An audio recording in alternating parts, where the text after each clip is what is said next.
राधे राधे आप सभी को। आई होप आप सभी अच्छे होंगे।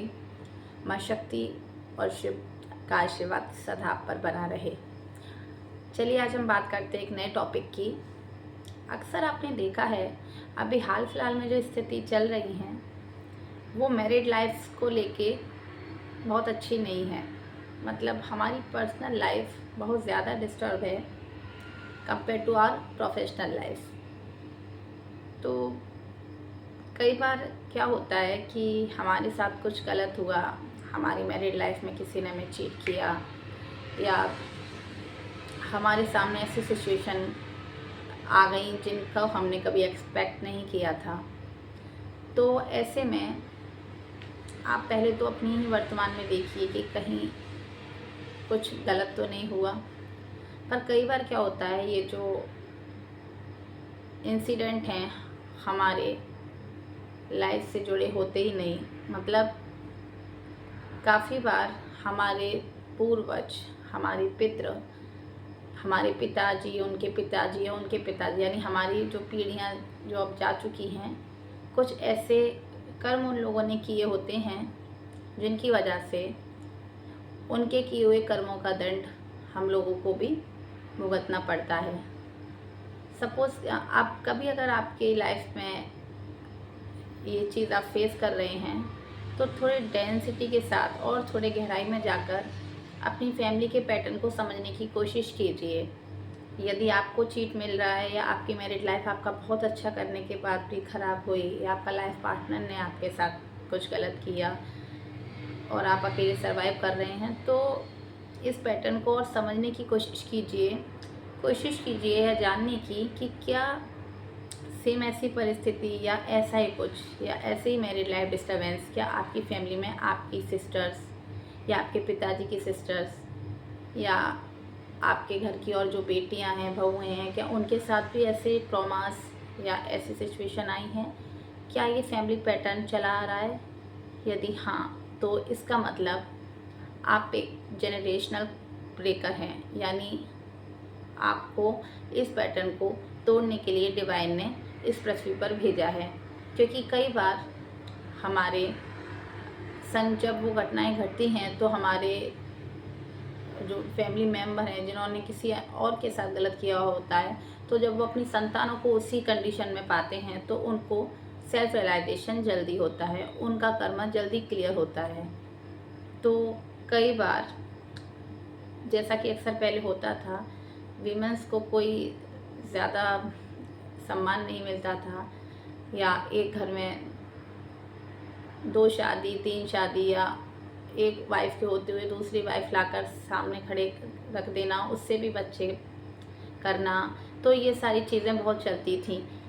तो कई बार क्या होता है, जब अपना कोई इंसान बहुत कमज़ोर होता है तो वो आपका कुछ बिगाड़ नहीं पाता, लेकिन उसके मन से श्राप निकलते हैं, बद्दुआएँ निकलती हैं, हाय जिसे बोलते हैं वो निकलती है।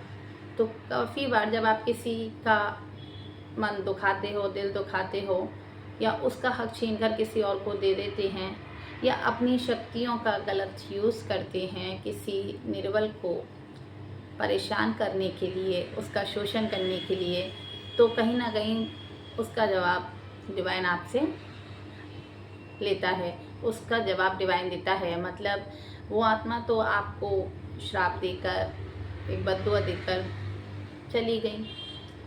हो सकता है आपने उसके श्राप या बद्दुआ को भोगा भी ना और आप भी स्वर्ग, मतलब आप परलोक सिधार गए। तो ऐसे में क्या होता है, इन कर्स की डेंसिटी, इनकी फ्रिक्वेंसी इतनी ज़्यादा हाई होती है, ये बद्दुआएँ इतनी ज़्यादा प्रभावशाली होती हैं कि आपकी और आपकी आने वाली जनरेशन को भी ये सारे ट्रॉमा, ये चीज़ें सब फेस करनी पड़ती हैं।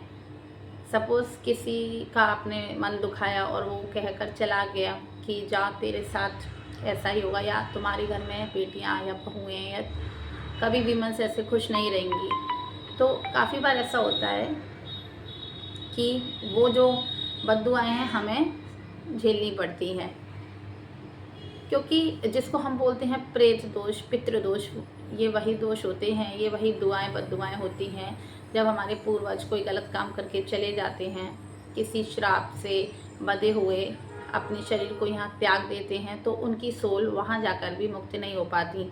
वो जो एनर्जी है, वो जो नेगेटिव स्टेटमेंट की एनर्जी है, जो वो आत्मा उनको देकर गई, वो यहीं रह जाती है और वो लोग भी बंध जाते हैं। और जिन्होंने जिस आत्मा ने उनको ये श्राप दिया, वो भी जब तक उसका वो बदला पूरा नहीं हो जाता, वो उसकी एनर्जी भी इस पृथ्वी से नहीं जा पाती। तो इस तरह से आपके जो पितृ हैं वो अटक जाते हैं, ना उन्हें मुक्ति मिलती है, ना मोक्ष प्राप्त होता है। तो ऐसे में हम क्या करें? सबसे पहले आपकी लाइफ में जो भी चीज़ें हो रही हैं उनको डिवाइन पे सरेंडर कीजिए, उनको फॉरगिव कीजिए। ये समझने की कोशिश कीजिए कि ये जो पर्सन आपकी लाइफ में आए या जो थर्ड पार्टी आपकी लाइफ में आई, ये आपकी डिवाइन जर्नी का, आपकी स्पिरिचुअल अवेकनिंग का एक पार्ट है, आपको ये सब रियलाइज़ कराने के लिए। देखिए, जब भी कोई रिकारनेशन या कोई भी अवतार इस धरती पर आए हैं, तो उन्होंने जन्म से लेकर मरण तक बहुत ज़्यादा स्ट्रगल किए, चाहे वो भगवान राम हो या श्री कृष्ण, क्योंकि ये आए थे वो सारे कर्सेस को रिलीज़ करने के लिए। राजा दशरथ को श्राप लगा था, माँ सीता को भी बचपन में पिंजरे में चिड़िया कैद करने का एक श्राप लगा था, या बहुत सारी ऐसी चीज़ें थीं जिनको रिलीज़ करने के लिए भगवान ने उन कुलों में जन्म लिया और उनको श्राप मुक्त किया। तो अगर आपकी लाइफ में बहुत ज़्यादा स्ट्रगल हैं या आपको सब कुछ अच्छा करने पर भी इस 3D वर्ड से बहुत अच्छा रिस्पॉन्स नहीं मिलता, तो आप परेशान मत होइए। आप एक डिवाइन पर्पस के लिए चुने गए हैं, ना कि यहाँ कनेक्शन बनाने के लिए। तो आप अपना काम करते रहिए। सबसे पहले तो आप कोशिश कीजिए कि फॉरगिव करें और अपने पितरों और जो पितृ हैं, हम उनको अक्सर उनसे माफ़ी मांगते हैं, क्षमा प्रार्थना करते हैं। उनको क्षमा प्रार्थना मांगने से पहले उन सोल्स को भी आप माफ़ी मांगिए, उन सोल्स से भी माफ़ी मांगिए जिन सोल्स का आप ही के पूर्वजों ने शोषण किया, या आप ही के पूर्वजों ने जिनका दिल दुखाया, जिनकी बददुआएं लेकर वो चले गए, और उसका भुगतान आप सभी, आप और हम कर रहे हैं। तो ऐसी सोल्स को मुक्त करने के लिए भी माफ़ी मांगिए, ऐसी सोल्स से माफ़ी मांगिए, ऐसी सोल्स के लिए भी आप भगवान से प्रार्थना कीजिए कि वो इस बदले की भावना को, या जो भी क्षति उनके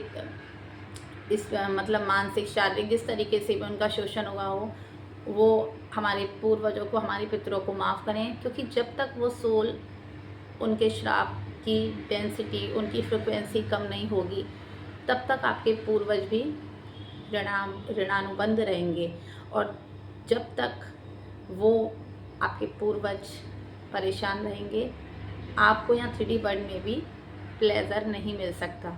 आप परेशान रहेंगे। तो कोशिश कीजिए, इन सब बातों को समझिए, अपने लिए काम कीजिए। और अब आप कुछ ऐसा एग्जाम्पल क्रिएट कीजिए कि आपकी फैमिली में आने वाली जनरेशन, या आप, या अभी जो बच्चे हुए हैं, वो लोग कभी भी इस तरीके का कोई भी कार्य ना कर पाएँ।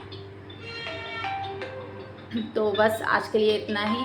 आप सभी अपना ध्यान रखें। जय श्री राम। राधे राधे।